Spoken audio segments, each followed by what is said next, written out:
Hi, so today I'd like to address one of my subscribers. She messaged me and left a comment, and she wanted to know what the right thing to do was with one of her friends that's very negative. So, so often when we're on the spiritual path for any period of time, we'll start to notice that we change and that some of the people around us seem to change as well, but really what's happening is we're becoming aware of possibly some negativity or possibly some things that we were okay with before that we're no longer okay with. Okay, so it's almost like we become judgmental. We become very, as we become more spiritual, we almost become more discerning on what is needed for us. So it's very important for you to understand that love has a lot to do with self-love as well as loving those people around you. So it's not about trying to change people. It's not about making people your way. It's never about that. But it is understanding about what environment is right for you. Okay? So just to give you an example, when you are a drug addict and you go to rehabilitation, one of the first things they will tell you is to get rid of your friends that are addicts. Is to, to leave that world altogether. Don't go try to fix them. The first priority is fixing yourself, is healing yourself, is taking care of yourself. And then from there, you will possibly be able to help those other people. But until you have helped yourself, there is nothing, there's no way you're going to be able to help anyone else. It's like happiness is a cup. You fill it up, and when it overflows, that's when the happiness goes to other people. This is one of the first lessons that Arathi taught me a long time ago. Now, when you have discovered happiness inside you, you will not need to fix the unhappiness in other people. You might not put up with their unhappiness, that's for sure. You might not put up with it. So say you're a very happy person. Say you've discovered something happy about yourself. Say you're very happy, and then you go to express this to a best friend or to someone, and then every single time they just tear it apart or beat on it or say that's just insignificant, and they just try to pull you into their own negativity every time. I would say to you that that's not really a friend. That's a person in pain looking for other people to give their pain to, but they're not looking to assist you with your happiness or to share in it. I had a friend that was very successful in one endeavor, and I'm not even going to mention what endeavor this is, but it seemed that when I was happy for his success, it was almost like that was weird to him. He didn't understand how someone could be happy for another person.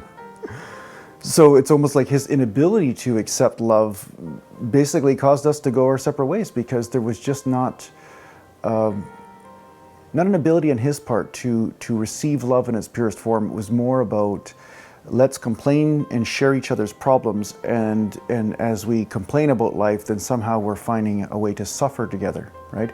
That's consistently what the paradigm of a lot of friendships is. It's how do we suffer together?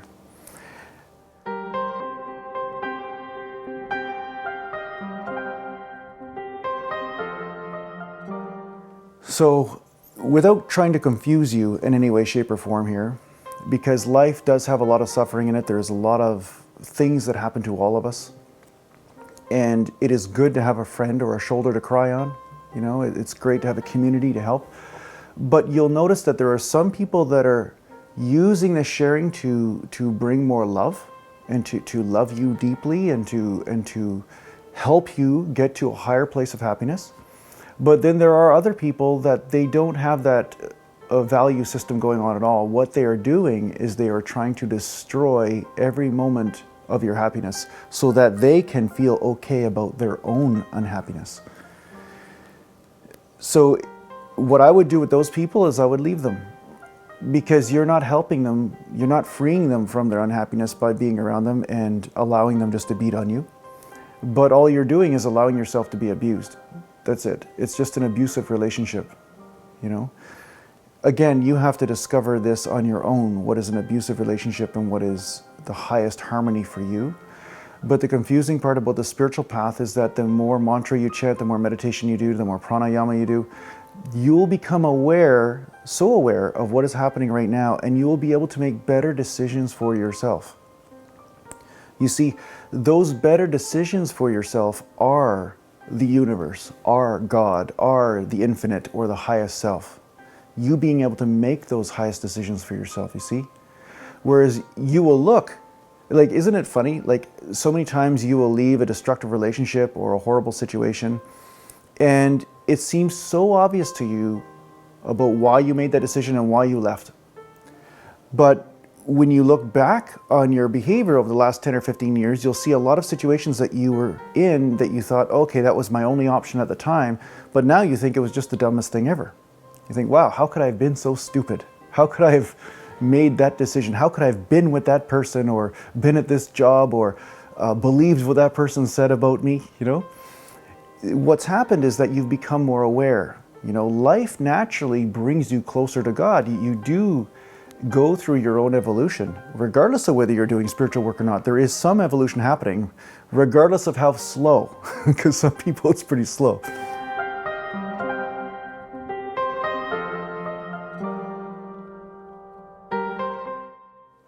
Ultimately, just know that when you become more free inside and you start to make decisions based on that, yes, you will look very unspiritual at times, because sometimes you won't put up with the same shit you put up with for years. You know, because this is the opening of your self-love. This is the honoring of what's going on inside. You are protecting your own heart and realizing that my own heart deserves to beat as well as another's. It's not just that person's heart beating and then mine gets stomped on in the process, right? Now, I am sure that there is a level that we can all get to and aspire to where anything can happen to us and we're fine. After all, Jesus did get crucified and he's still praying for people's forgiveness when this is happening. But it has been my experience that it is a faster and more effective path, and it's less confusing to honor yourself. To honor yourself and to really find that happiness inside and to honor it as just as important as another person's happiness. So if someone comes around and starts destroying your happiness every single time you get a moment of it, know that they don't love you. They don't have your happiness at heart. See, love is wishing happiness to another person as much as your own. It's not about saying my happiness is more important than yours. It's about a harmony. See, love is about a harmony. It isn't about the destruction of another human being so I can have a moment of peace, right? So this is really what I have to say about this. You know, as you go along the spiritual path, you will notice that all of the old relationships that you had are based on your old illusions. And some of them are based on your heart. There's a mismatch. It's like a marbling. There's a mix of both in there. So some relationships from your past will become very strong. They'll become stronger than ever before. And some relationships will absolutely totally be destroyed. You know, there'll just be this constant thing going on. And the fact that you are asking these questions means that your attention must be going to something. You must be noticing something that you didn't notice before.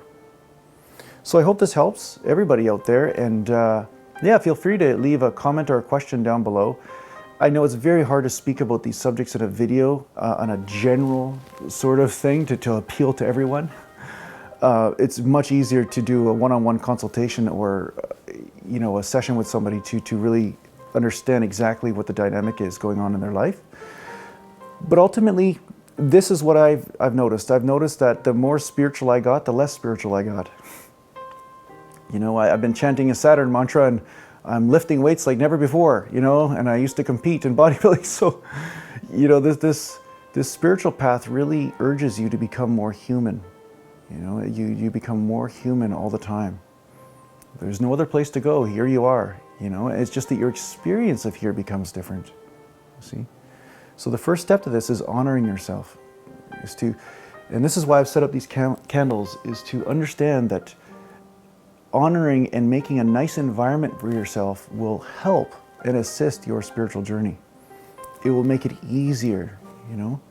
I wouldn't ask you to put a baby in a pit full of crocodiles, you know. I mean, according to some spiritual people, they would say, oh, that's just, yeah, just love the crocodiles as they are, just accept them. But accepting them means you also honor their nature. So you can love the crocodiles, but not jump in the pool with them. So this is also the same with certain people. You can love them anyway. You don't have to judge them. You don't have to hate them, but you can honor the fact that they are not right for you at this time in your life. Perhaps they'll be right tomorrow. You know, that's part of it, right? You know, the harmony of the universe is very confusing to the mind, so all you can do is take it step by step. There's no absolute rules on anything.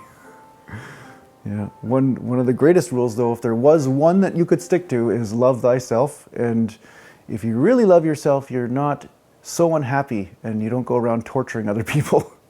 Yeah. So I hope this helps. Take care for now, and I'll see you next time.